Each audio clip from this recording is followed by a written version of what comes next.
Olá, boa noite. Sejam bem-vindas ao nosso encontro Café com Modelagem de hoje.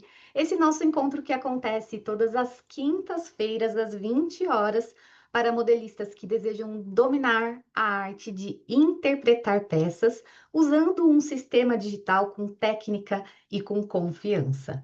E nessa nossa aula de hoje, nós vamos conversar sobre os 3 erros comuns que podem estar atrapalhando o bom resultado das suas interpretações.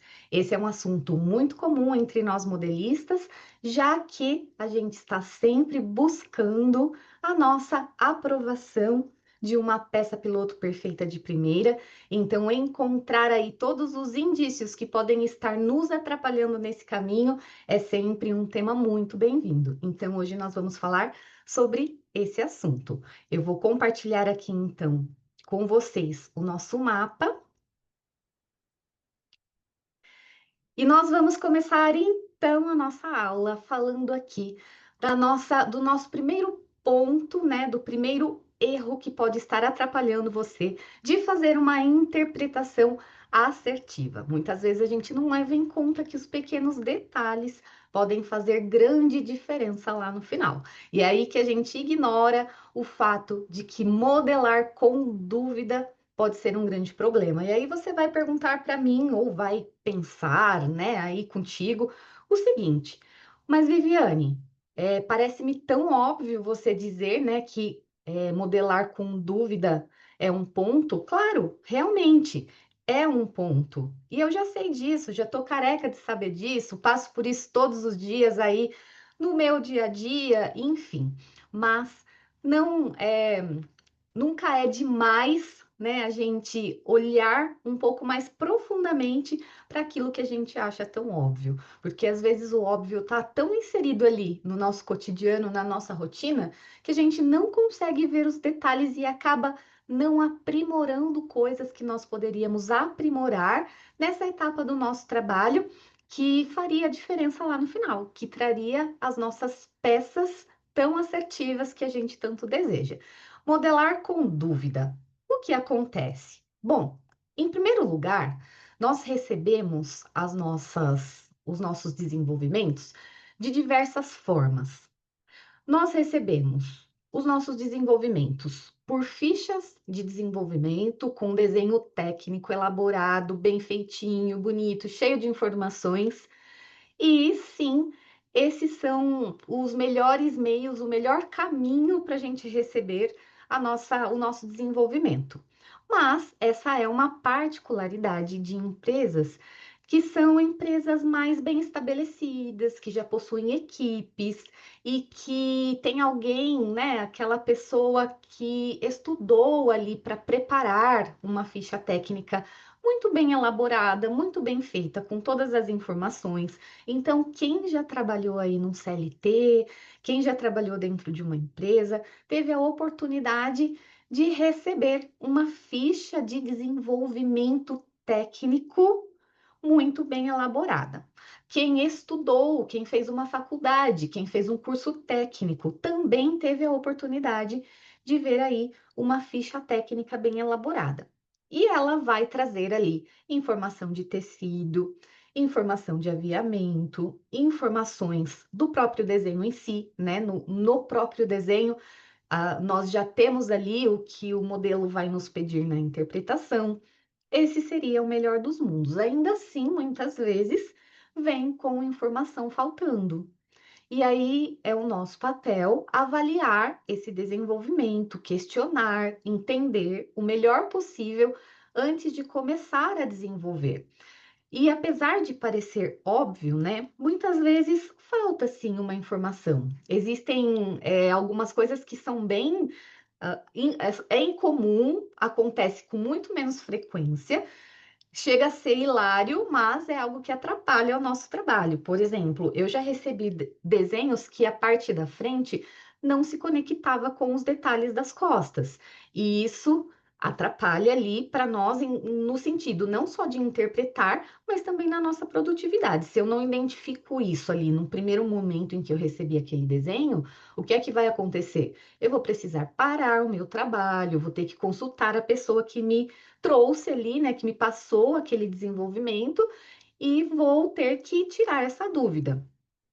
Acontece, já aconteceu comigo, não foi uma vez só.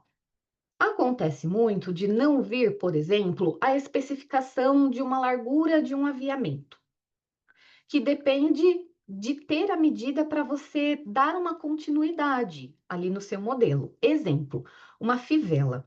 Se o modelo possui uma fivela e você não sabe a medida dessa fivela, você vai ter uma dificuldade para desenvolver ali aquela peça. E detalhes como esses, né? Às vezes não tem a especificação do tecido, às vezes você ficou com dúvida do modelo mesmo, às vezes o modelo é um modelo diferente, às vezes ali o próprio desenho não representou muito bem e você fica com dúvida do que é que significa. Enfim, nunca nós devemos começar uma modelagem se nós estivermos com dúvida. E às vezes, na correria do dia a dia, acontece de nós querermos passar para frente, para ganhar tempo. Ah, depois eu vejo. Vou modelar aqui, quando chegar nessa parte eu vejo. Às vezes tudo bem, às vezes chega ali, você tira a dúvida e você consegue seguir. Mas tem vezes que você deixa para tirar a dúvida depois e aquele detalhe ia interferir no que já foi feito e você precisa refazer.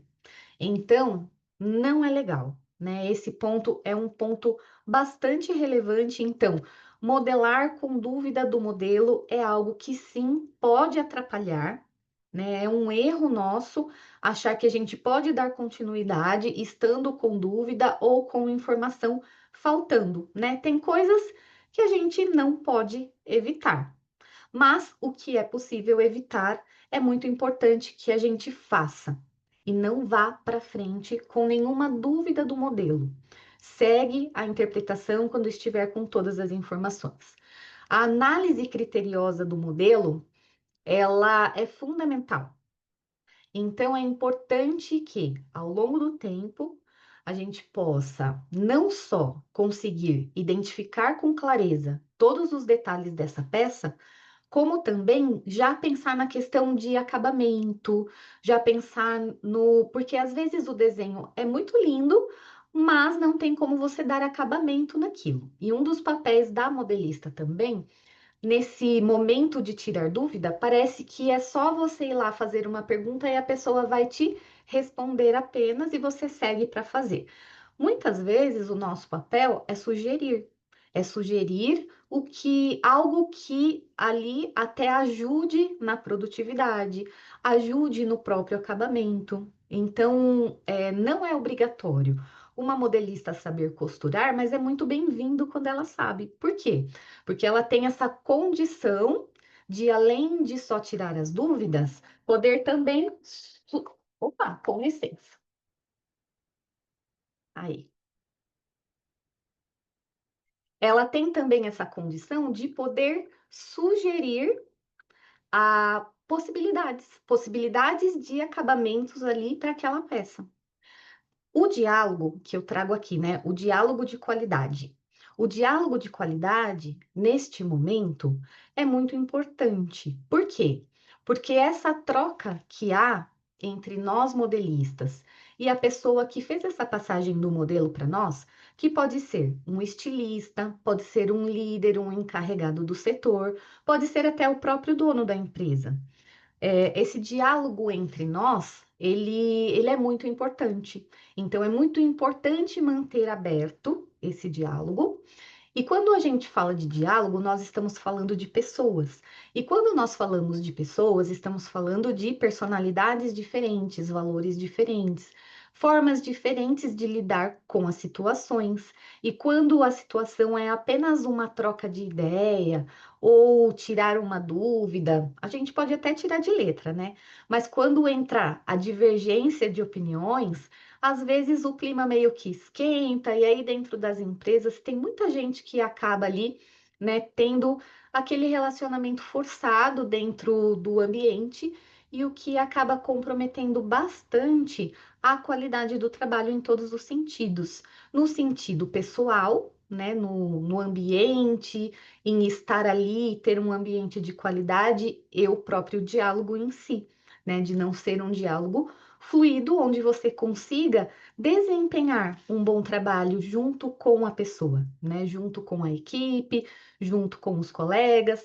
Então, é sempre importante nós preservarmos, né? Preservarmos essa boa linha de diálogo, criar um diálogo de qualidade, criar essa atmosfera de troca, embora estejamos lidando com pessoas diferentes, com valores diferentes.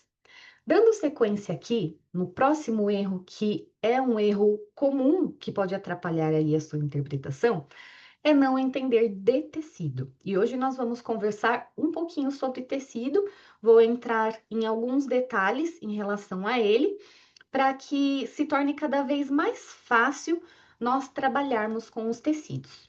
Não entender sobre tecido pode impactar na nossa interpretação, porque a vestibilidade da peça, além de uma boa base de modelagem, também está muito relacionada ao quanto nós somos capazes de interagir com os tecidos de uma forma compatível com o que o modelo pede e o que o tecido pode oferecer.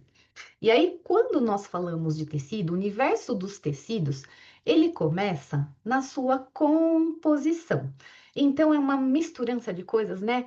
É o nome comercial, que se mistura com o nome da fibra, e daqui a pouco vai comprar o tecido lá na loja, e aí a gente já vê umas coisas absurdas, tipo linho de viscose, e umas coisas muito doidas assim, né? Uns nomes muito lúdicos, no mínimo lúdicos, a gente pode dizer. E acaba mais confundindo do que ajudando, né? E aí, entendendo um pouco dos tecidos, a gente pode falar, acho que a gente pode começar lá do comecinho mesmo, falando um pouquinho do que eles são compostos, né? Então, nós temos os tecidos, que são tecidos compostos por fios naturais, nós temos os tecidos que são compostos por fios artificiais, e nós temos os fios que são compostos por uma matéria sintética. E de um fio para o outro, nós temos reações diferentes. Inclusive lá na frente, na hora que vai costurar essa peça, na hora que vai lavar essa peça, né, esse tecido. Tudo que é natural, né? Quais são as fibras mais comuns que nós conhecemos de fibra natural? O algodão, o linho, eu acho que são os dois mais comuns, né? O algodão e o linho são os que mais a gente vê na área do vestuário. Depois a gente tem alguns outros, né, tipos de fios que não são muito comuns. A gente tem o rami, a ráfia, o cânhamo, mas eles são mais grosseiros. E para o vestuário, a gente acaba ficando aí com o algodão e com o linho. E por que que é importante, né, a gente entender a composição, né, dos fios que depois se transformam em tecidos? Porque eles têm reações específicas em relação, né, um ao outro. As fibras artificiais são as fibras constituídas por laboratório, vamos dizer assim, né? Aqui explicando de uma forma bem leiga, já que se trouxer aqui termos muito técnicos, a gente acaba até dispersando um pouco e até não entendendo. Mas uma fibra artificial que vocês conhecem bastante é a fibra da viscose, né? Que ela é parte da celulose, que é transformada depois em fio e depois tecida. Então, só que ela é uma fibra artificial. Diferente do algodão e do linho, que os fiozinhos já vêm direto da planta, ela não. A viscose ela é trabalhada mesmo em laboratório para depois os fios serem criados. E a gente tem os fios que são fios sintéticos. Os fios sintéticos é meio que assim, meio que derivado de petróleo. Vamos pensar no poliéster, por exemplo. É um fio sintético. E ele é meio plastificado, né? Ele é um derivado né? Eu falo que é um derivado ali do petróleo, tanto que a gente não pode passar com ferro quente. Por quê? O que que acontece? O calor acaba danificando o tecido, derrete, queima, né? E nós temos vários outros tipos ali de fios sintéticos, como a poliamida, por exemplo, enfim, e toda uma gama de tecidos ali que são os sintéticos. Essas fibras, elas são transformadas em fios. E esses fios é que transformam-se em tecidos depois. Sejam eles, transformam-se em tecidos planos, que é quando eles vão se entrelaçando. Quem, quando era criança, não brincou de fazer cestinha com aquelas fibrinhas que encontrava no meio do mato?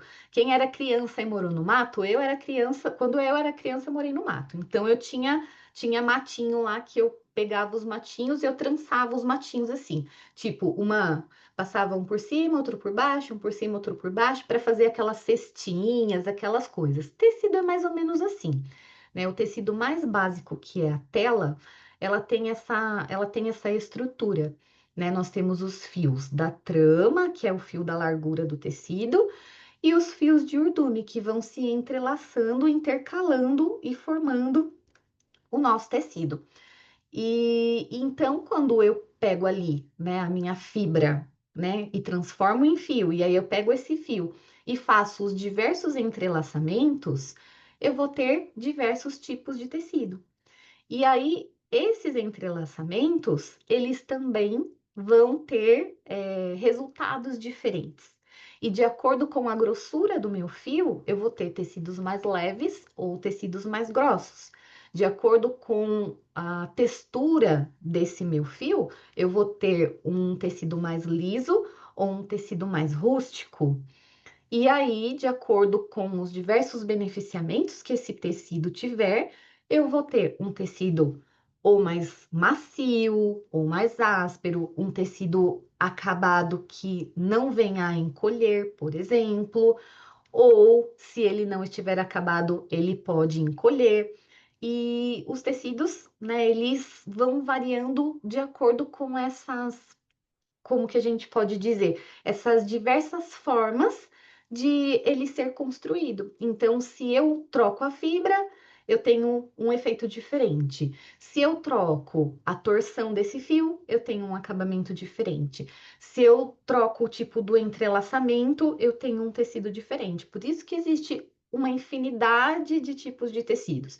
Se eu passo esse tecido por um beneficiamento diferente, eu já tenho uma diversidade maior, né? E aí nós temos de entrelaçamento de tecidos três tipos básicos, que é a tela, que é o mais comum, eu tenho a sarja, que é o jeans, vamos pegar o jeans, que é o que a grande maioria das pessoas conhecem, que quando a gente olha para o tecido, você percebe que ele tem um desenho assim na diagonal. E se você nunca observou, depois você observa para avaliar exatamente essa estrutura que ele tem.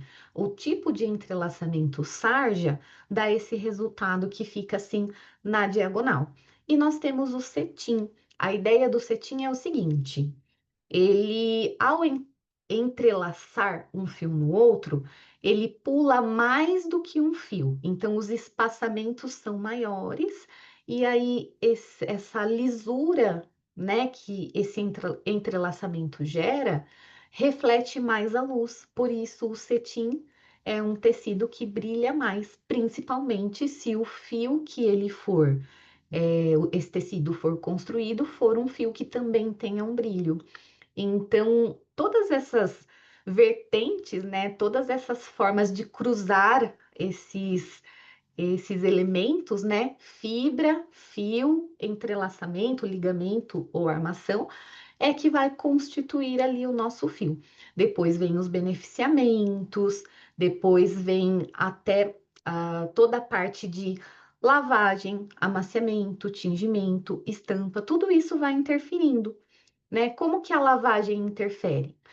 Se eu tenho um algodão que passou pela lavagem antes de chegar ao ponto de venda, como o algodão é uma fibra natural e tende a encolher, existe o algodão que é pré-lavado. Então, quando chegar na minha mão, consumidora ou empresa, esse algodão, ele não vai ter esse problema de encolher, então não vai influenciar ali na minha modelagem, eu não vou precisar me preocupar com isso. Agora, se ele não é um tecido lavado, a tendência é de ele encolher.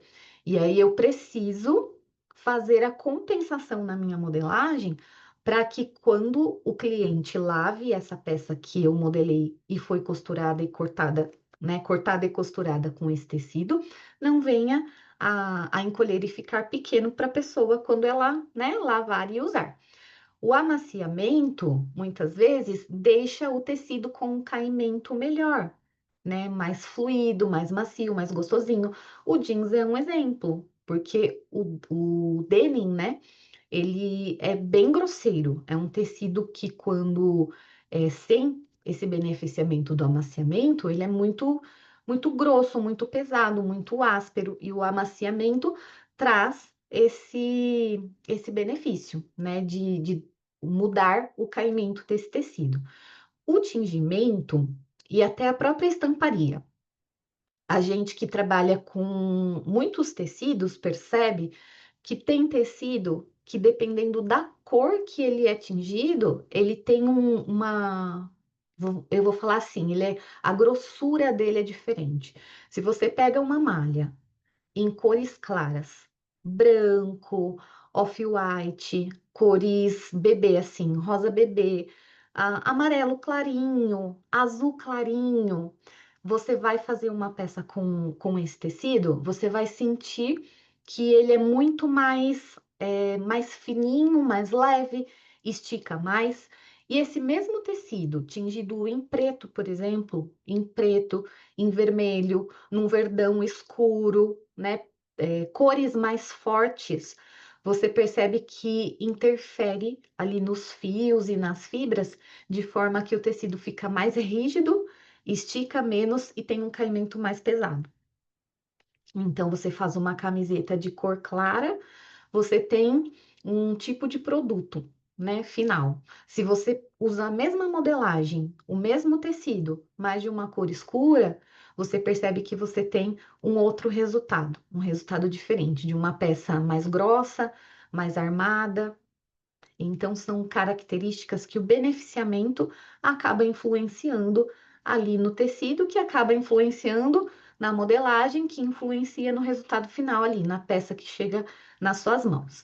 E com a estampa, a mesma coisa, né? Quando eu tenho ali um tecido in natura, ele tem um peso, uma espessura, um caimento. Quando ele passa pela máquina e ele passa pelo tingimento, aquela tinta que se aglomera na face do tecido transforma também o caimento dele, né? Principalmente quando ele tem esse tipo de tingimento, né? Essa estampa sobreposta no tecido. Caminhando aqui, né, para o nosso terceiro erro aqui, né, que pode interferir na nossa, lá no nosso resultado final, na nossa interpretação, eu acho que esse é um erro bem comum, porque, na verdade, quem pensaria em fazer, né, a documentação dos erros e dos problemas? A gente só entende a importância de fazer essa triagem de tudo que acontece com o nosso trabalho quando lá na frente você passa por uma situação que você já passou e você se pergunta, putz, eu já passei por isso, eu não anotei e agora eu precisava daquela informação e eu não sei, vou ter que me virar aqui de novo. Porque o que que acontece, né? Quando nós temos um problema, quando nós cometemos um erro na modelagem e precisa consertar, é bem verdade que a gente se vira e dá um jeito, né? Mas tudo tem um caminho. Você precisa avaliar aquela peça, você precisa entender o que aconteceu, você precisa pensar em encontrar uma solução, resolver, né? Consertar, refazer e ver se o que você fez deu resultado. Se deu bem, se não deu, você vai lapidando até ficar bom. Então, existe um processo aí que você fez, acompanhou, avaliou, validou, ótimo. E aí, lá na frente, se você não tem isso documentado, você precisa fazer tudo de novo do zero. E se você tem isso documentado, você pode ir lá consultar, você já tem resolvido o problema e você consegue resolver ele com muito mais rapidez. Que tipos de problemas a gente pode vir a ter? Erro com folga, que está relacionado à adaptação do tecido. Normalmente, os problemas que a gente tem com erros de folgas, ou ficou muito apertado, ou ficou muito justo, é porque ali na hora de avaliar o tecido, a gente não fez uma adaptação correta. Então, um tecido mais seco numa peça que precisa de folga, sempre vai precisar de um pouco mais de folga do que um tecido que é mais maleável. Se existe aquele tecido que é o crepe bubble, né? Que tem, ele parece que tem uma texturinha, umas bolinhas, umas bolhas. É um tecido que tende a ceder. Então, ali eu já sei que eu posso trabalhar com uma folga menor. Se o meu tecido ele tem elasticidade, eu preciso remover, né, o percentual da elasticidade da minha peça. E aí, dependendo da peça, eu tenho diferença. Pensando numa calça, por exemplo. Se eu tenho uma calça com um tecido grosso que tem uma elasticidade de 5 a 3%, por exemplo, eu quero essa calça justa e aí, o que que acontece? Se é uma calça estilo alfaiataria, que tem ali um cos, né, que vai ter ali uma vista com zíper, um bolso, o que que acontece com as peças? A gente tem que avaliar parte a parte dessas peças. Se eu vou fazer um cos, que eu sei que esse cos é entretelado, a partir do momento que eu entretelo esse cos, eu estou dando estrutura para esse cos e para esse tecido. Então, ele tende a esticar muito menos. Hoje em dia, a gente trabalha com entretela de malha. Então, mesmo entretelando esse meu cos, ainda assim pode ser que eu tenha uma, né, um leve estiramento ali, né? Eu posso ter o aumento da medida desse meu cos pelo tecido possuir uma elasticidade e a minha entretela também. Mas se eu removo completamente o percentual de elasticidade do tecido e entretelo esse cos também, ele vai ficar muito justo e vai apertar na cintura. Então, eu faço um bem bolado. Aí, nesse caso, eu posso fazer um meio a meio. Eu posso fazer um desconto aí de metade do percentual que eu tenho de elasticidade para esse tecido, já que eu vou entretelar. E aí, seguindo no mesmo exemplo, né, no mesmo modelo, uma calça, que eu já fiz ali o que eu tinha que fazer na cintura, o que que eu vou fazer no quadril dessa calça? Tanto eu posso, aí vai depender do modelo, tanto eu posso manter na medida exata do corpo da pessoa para ficar uma peça mais soltinha e mais confortável, dependendo do modelo, assim como, se for o caso, eu posso fazer o desconto total aí do percentual da elasticidade para essa peça ficar mais justinha. Se fosse uma saia, por exemplo, eu poderia não descontar o percentual e manter a medida exata do corpo da pessoa que vai vestir ou da modelo de prova, para ter ali uma vestibilidade dessa saia um pouco mais soltinha e não ficar tão marcada no corpo, mas a cintura eu teria que fazer ali o desconto para quando costurar não ficar com essa cintura larga. Erros de ajustes, né? Então, assim, erros de ajustes no sentido de avaliar tecidos, de avaliar vestibilidade, né? E aí documentar esses erros ali. Um caderninho mesmo, que você pode separar por categoria. Pode separar categoria folga, categoria ajuste, categoria interpretação. Então, aqui nos ajustes, pode ser um tecido que você não deu ali uma folga exata e gerou um defeito de vestibilidade. Uma sobra nas costas, um ombro que ou uma lateral que deslocou, um decote que ficou muito capengando ali, ficou esgarçado, ficou feio. Então, assim, erros de ajustes seria nesse sentido, né? Na vestibilidade, no corporal mesmo, ali no, nas diferenças que a gente tem no corpo, uma cava que ficou, né, de repente não ficou legal, que ficou mais, ficou esgarçada, enfim. Decotes, cavas, sobras nas costas, um bigode na calça, que às vezes a gente tem esse problema. A calça X, né, com os descontos de vestibilidade e com as adaptações que eu fiz, mas acabou ficando com o bigode. Eu vou lá e anoto as características da peça, e esse problema eu resolvi de tal forma. Então, você tem ali documentado, caso você precise, para você consultar. Erros de interpretação pode ser erros no sentido de localização. Por exemplo, você localizou um bolso numa determinada altura de uma jaqueta, por exemplo, mas não ficou legal, ficou muito alto, ou ficou muito baixo. E a gente sempre usa referências, né, para localizar, por exemplo, um bolso. Ah, eu coloquei o bolso da calça nas costas a 13 centímetros do cos, mas ficou muito baixo. Ficou muito baixo, eu poderia ter colocado com 8. Vai lá e documenta bonitinho. Coloquei com 13, mas com 8 ficou melhor. Então, você já sabe, da próxima vez que você for traçar uma calça, que você tem aquele mesmo modelo de bolso, se você não lembrar quanto foi que você usou, você volta lá e consulta. Erros de acabamento. Às vezes, um acabamento que você colocou que não ficou legal. Um forro que você descontou um certo valor para ele não virar para fora, mas ainda assim ele continuou virando para fora.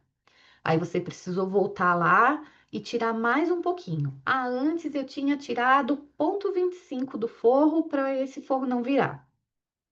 Mas eu precisei ir lá e tirar mais um pouco. Precisei tirar mais um pouquinho e no total deu 0,5. Vai lá e anota. Exemplo, forro do top de malha, remover 0,5 para esse forro não virar para o lado de fora. Deixa tudo documentadinho. Erro de costura. Ainda de acabamento, né? Algum outro acabamento que você tenha colocado. Um revel, um bolso, uma costura, né? Alguma coisas nesse sentido, assim, quando eu digo acabamento. Uma barra que não ficou legal. Uma barra que ficou muito fininha, ou que ficou muito larga, ou que torceu, ou, enfim, né? Algo nesse sentido. Erros de costura.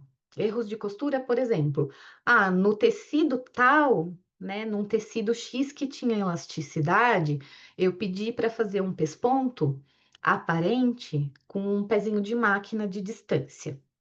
Fez, ficou esgarçado, né? Costura normalmente tem esse problema de esgarçar os tecidos. E aí a gente sempre na modelagem precisa ir lá e tirar um pouquinho. Por exemplo, o bolso faca, como ele pega o sentido da diagonal, muitas vezes, dependendo do tecido, quando você vai fazer o pesponto da boca do bolso, o que que acontece? Ela esgarça. E aí o bolso fica com sobra de tecido, o caimento não fica bonito, não fica coladinho ali no corpo. E aí você precisa, para aquele tecido em específico, limpar ali um pouquinho a boca do bolso, tirar, né, um meio centímetrozinho ali. Aí o molde fica menor e quando você pesponta, você compensa o que a costura vai fazer crescer, entende? E aí a gente vai fazendo essas jogadinhas.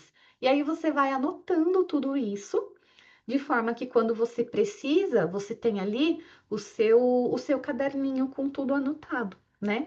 Uma outra coisa que esgarça bastante também é ali na costura do cos, que muitas vezes a gente vai costurar um tecido com outro, mais as entretelas, e aí vem o pé da máquina costurando tudo isso, depois a gente vira pro avesso, faz o pesponto interno. Depois que costura tudo, vai ver o cos, que era para ter, um exemplo, 70, tá com 72. A modelo vai vestir, tá largo. O que que você pode fazer? Já desconta esses 2 centímetros, porque você sabe que ao final, depois de todas as costuras, você vai ter um resultado excelente de vestibilidade, porque você já compensou antes de finalizar, porque você já preveu. Então é legal ir anotando várias coisinhas assim. Eu vou abrir o microfone e deixar livre para vocês fazerem perguntas, tá bom? Deixa só eu descompartilhar.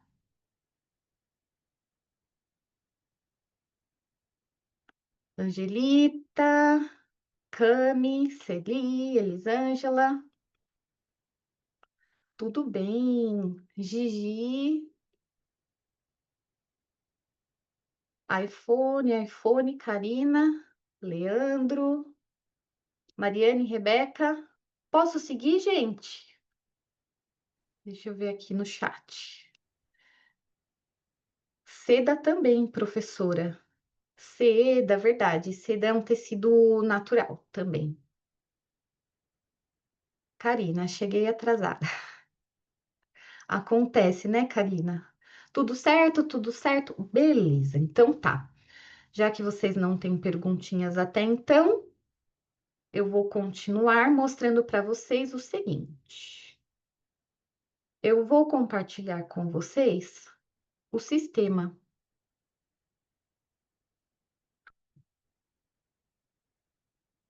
e vou mostrar o seguinte.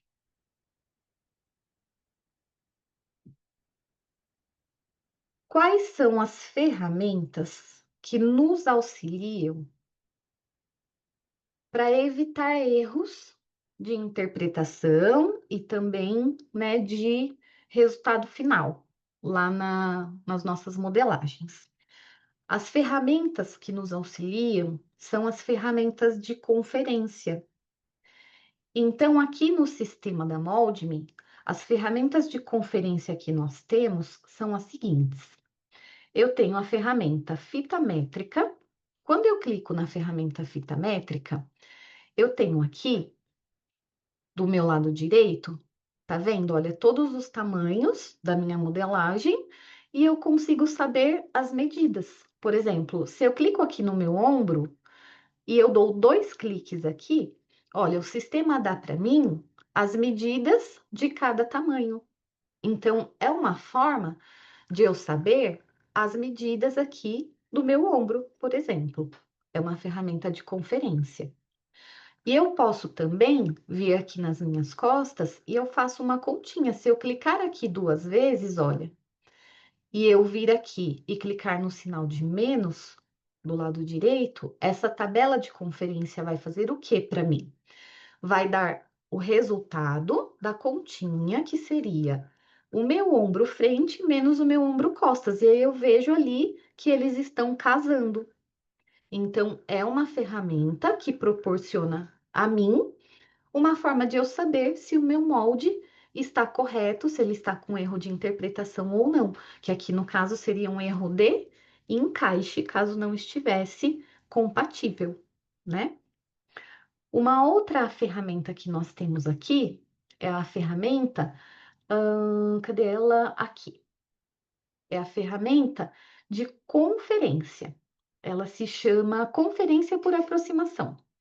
Como que ela funciona? Eu tenho aqui o meu molde frente e eu tenho o meu molde costas. Como que eu faço essa conferência? Eu clico aqui, ó, na lateral, um exemplo, neste pontinho e nesse final. E eu vou lá nas minhas costas e clico também no final da cava e no final da peça. Olha que legal como que eu faço aqui a conferência, tá vendo? Olha, eu consigo ver que a minha lateral está se encaixando. Então, é uma ferramenta que eu tenho que favorece a mim de evitar erros. Aqui, olha, eu tenho a opção de, do lado direito aqui da minha tela, eu tenho aqui por dentro que seria conforme está fazendo a conferência aqui, e eu posso clicar nessa opção por dentro, olha, e conferir pelo lado de fora. Também é uma opção legal para vocês fazerem a conferência aqui. E da mesma forma que eu fiz aqui com a base, vocês podem fazer com os recortes da interpretação, para conferir se está tudo certinho.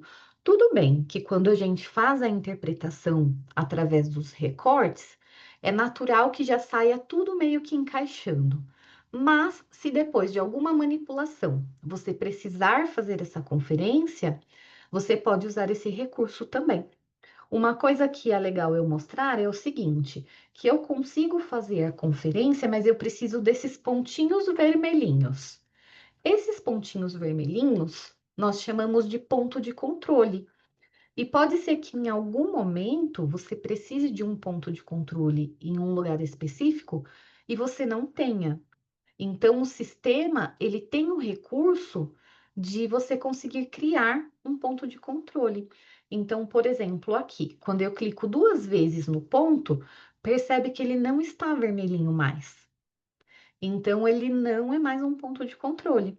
E eu estou com a ferramenta conferência por aproximação ainda selecionada. Então, perceba que eu consigo criar ou desabilitar um ponto de controle clicando duas vezes em cima do ponto. Olha lá. Só que aqui eu já tenho um ponto, né?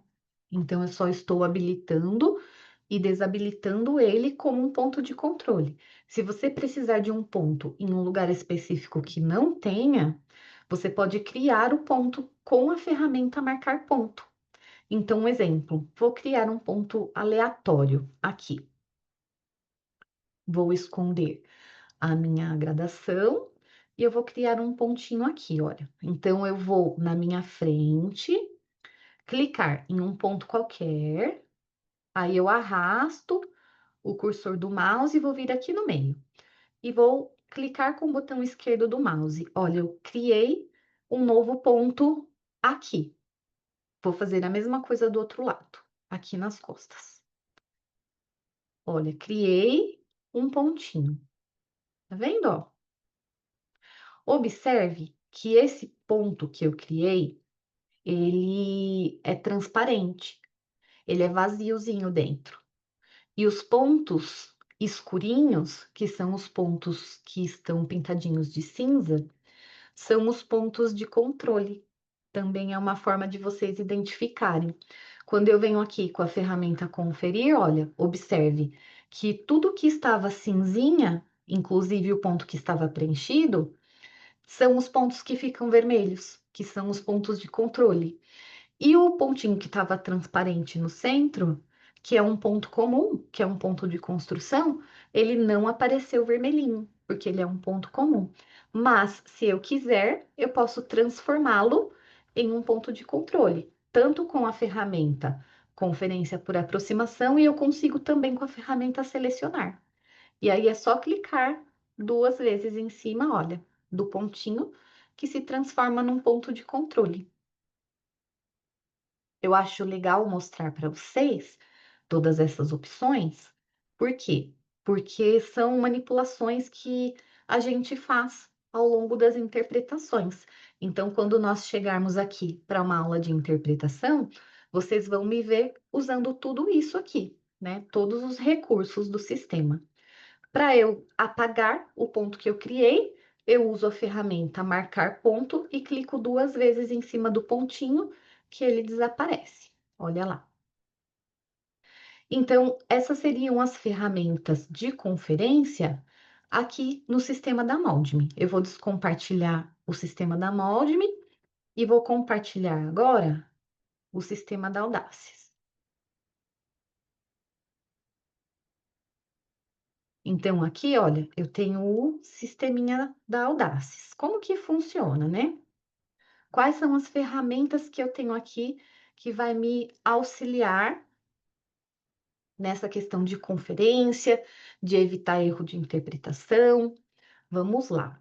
Nessa interface do sistema da Audaces, Eu tenho aqui, olha, a aba Conferência. Não sei se está visível para vocês. É a antepenúltima abinha aqui, na parte superior, né, da tela do sistema. Então, deixa eu. Ah, tá. Tá compartilhado certinho. Então, na aba Conferência, eu tenho a ferramenta Conferir, que é essa primeira ferramenta aqui no canto superior esquerdo da nossa tela. Eu clico nela com o botão esquerdo, abre essa janelinha aqui, tem um monte de opções. Olha, tem perímetro, descontar, porque além de conferir, ela também mostra o valor da diferença. E aí eu posso escolher a referência, que no caso aqui seria ou o molde um ou o molde 2. E eu tenho descontar costura, por exemplo, aqui eu não tenho margem de costura porque é uma base de modelagem. Mas se eu tivesse aqui com a margem de costura, vamos colocar uma margem para dar aqui o exemplo. Vou colocar uma margem de 1 centímetro nesse recorte e nas costas. Aqui, olha, tá vendo que o pontilhado corresponde à costura e a linha contínua corresponde à minha base de modelagem. Quando eu faço a conferência de um molde dessa forma, eu não tenho a necessidade de habilitar que desconte a costura, porque ele já vai fazer a conferência direto na base.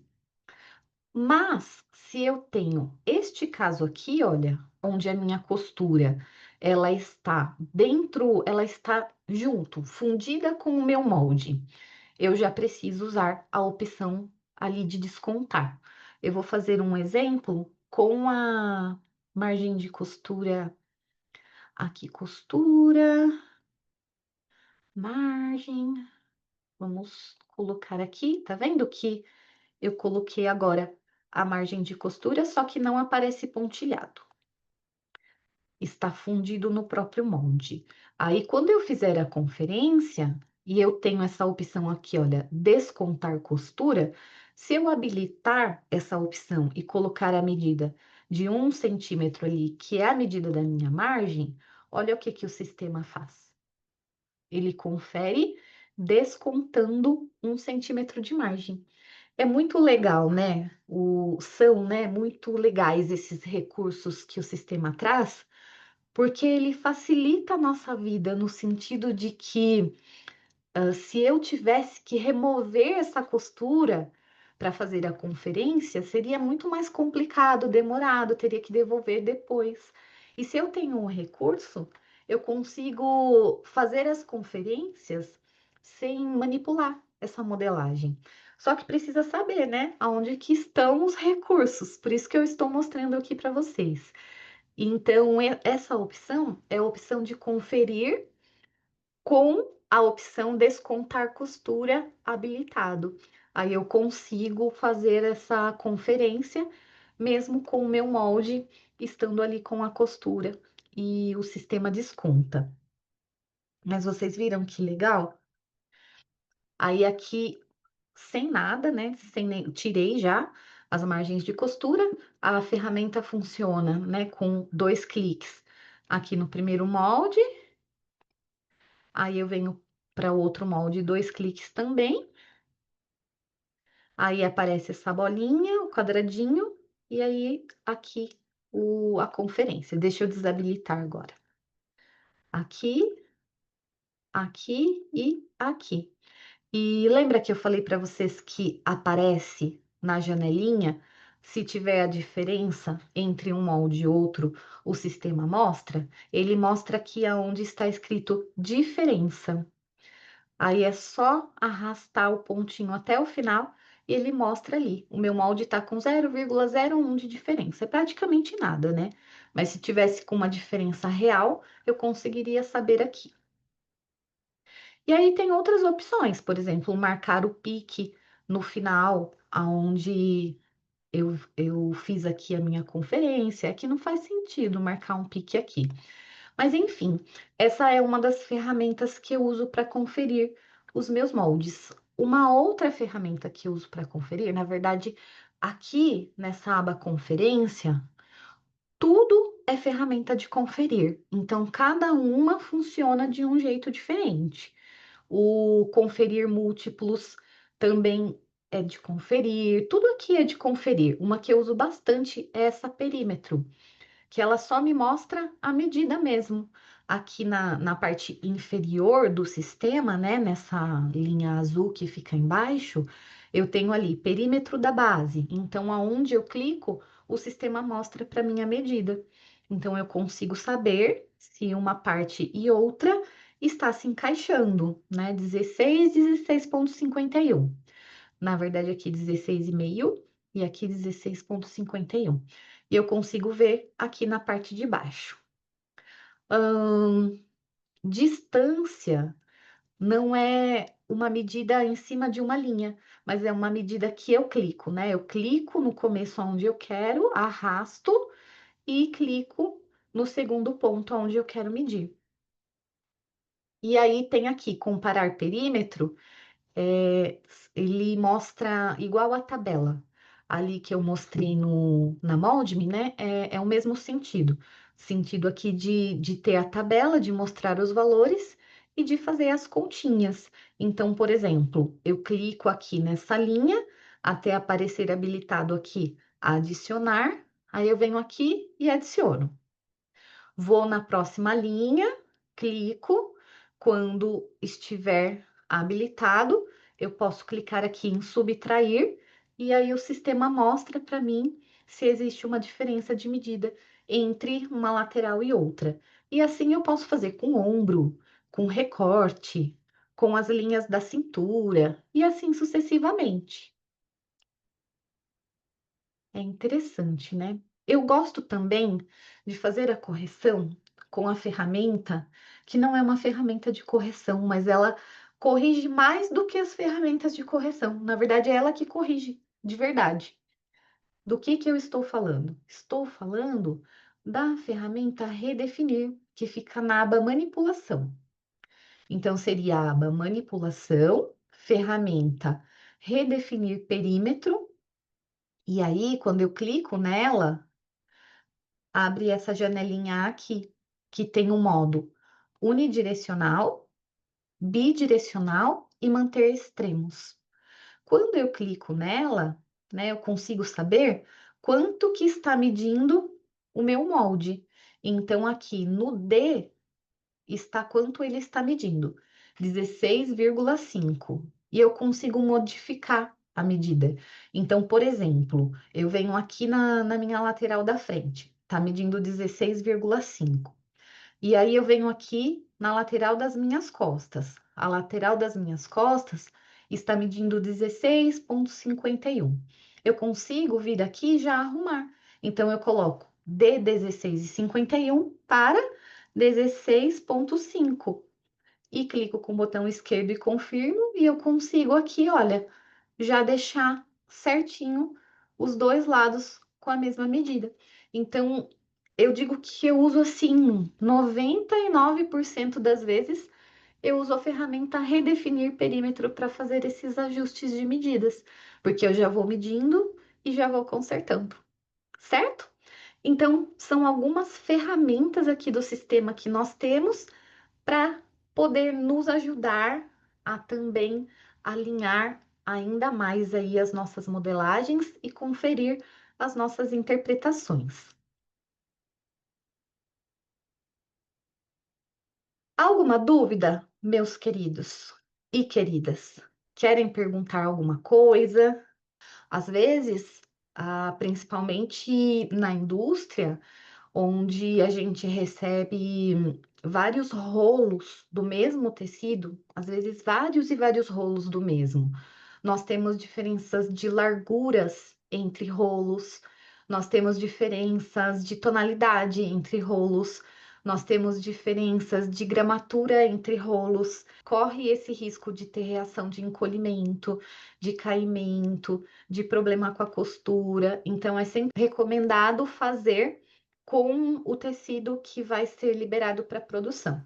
Mas como para toda regra tem a sua exceção, quando a gente fala de indústria, a gente fala também de abundância. Nós temos ali rolos e rolos para testar. Quando se faz em menor quantidade, a possibilidade ali de erro é muito mais restrita, né? Então, não é proibido fazer com um tecido semelhante. Não vai ser tão perigoso no sentido da resposta. Você pode fazer, avaliar, desenvolve, testa, aprova. Quando chegar o tecido, que é o tecido oficial, faz um, mas aí a peça já está aprovada. Você fez com os tecidos que você tinha de repente de uma sobra, você fez com um tecido ali que era um tecido semelhante que você não ia usar mais, que era parecido com o que você ia produzir. E aí, quando chega o seu tecido oficial, você não precisa produzir muito e testar muito no tecido que é o tecido oficial, que normalmente é um tecido mais caro e que tem menos quantidade quando a produção é menor. Quando a gente fala de tecido, tecido é muito imprevisível. Até um tecido que nós já estamos acostumados a trabalhar com ele, às vezes surpreende.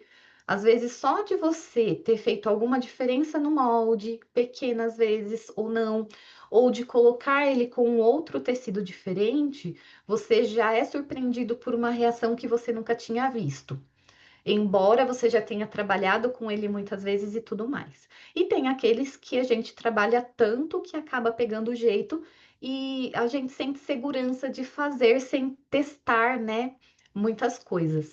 Mas quando vou cortar lotes muito grandes, é sempre bom testar pelo menos um para ver se tá tudo ok, se não vai sair nada fora dos eixos.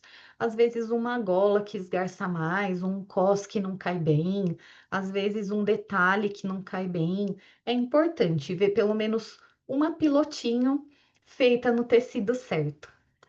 Eu já vi, sim, né, as colegas costurando na borda do tecido junto com o papel, justamente para evitar esgarçar o tecido. São as coisas que nós no cotidiano, no dia a dia, vai inventando para evitar alguns problemas que acontecem. Então, se eu vou costurar um tecido, seja ele um tecido que estica muito, uma malha, por exemplo, ou seja, um tecido plano que pega sentido do viés em alguma parte.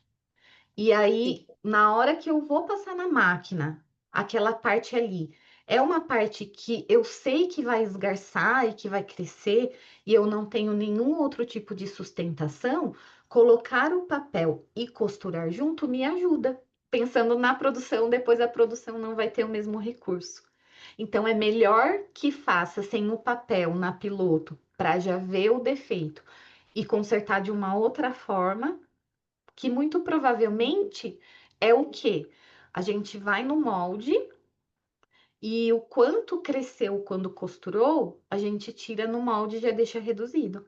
E aí é um ótimo exemplo que a gente dá para falar sobre o como quando você muda de um tecido para o outro, você tem resultados diferentes. Porque veja, Uhum. se eu tenho esse tecido, eu não usei o papel para costurar. Eu costurei ele normal e ele esgarçou, ele cresceu. Então eu preciso fazer alguma coisa para poder resolver. Aí eu vou lá e desconto do meu molde o quanto ele cresceu para compensar, porque na hora que eu vou costurar, a máquina vai empurrar da mesma forma, vai crescer, só que como eu tirei o excesso, vai crescer e vai ficar num tamanho bom. Eu resolvi. Beleza? Uhum. Só que para esse tecido. Se eu troco de tecido, aproveito essa modelagem para cortar com outro tecido que não esgarça e que não cresce, com certeza vai faltar aquele pouco que eu tirei. Então, essa é um grande exemplo para dizer por que é que eu não posso, às vezes, cortar uma produção, né, com outro tecido diferente usando o mesmo molde. Mas assim, bem interessante essa colocação que você trouxe.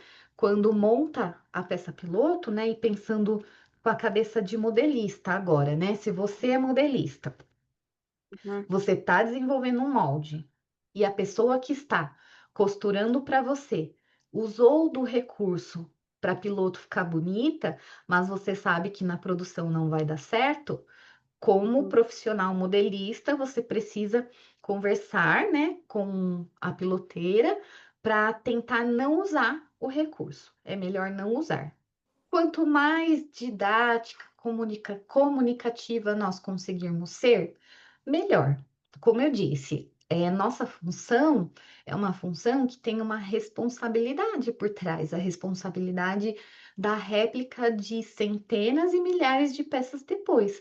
Então, a gente não pode negligenciar. Quanto mais nós conseguirmos passar essa informação para frente, melhor.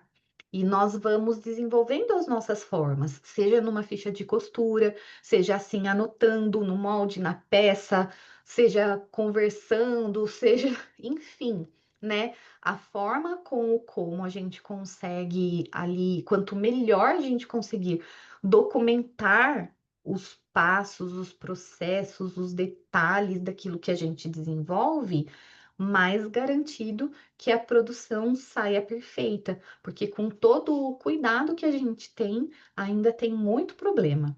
Se não fizer tudo muito bem pensado e direitinho, é certeza absoluta que dá ruim lá no final.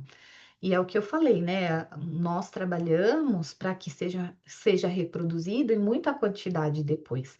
É diferente de errar numa peça só, né? Espero que vocês tenham gostado da nossa aula de hoje. Se preparem, na quinta-feira que vem temos mais, quinta-feira às 20 horas, mais aprendizado sobre modelagem industrial, modelagem digital, demonstração de sistema. Se você está assistindo essa aula gravada, eu recomendo que você se inscreva lá no link da minha bio no Instagram para que você possa receber a notificação assim que as nossas próximas aulas começarem. Então, uma ótima noite para todos e a gente se vê na quinta-feira que vem às 20 horas. Até!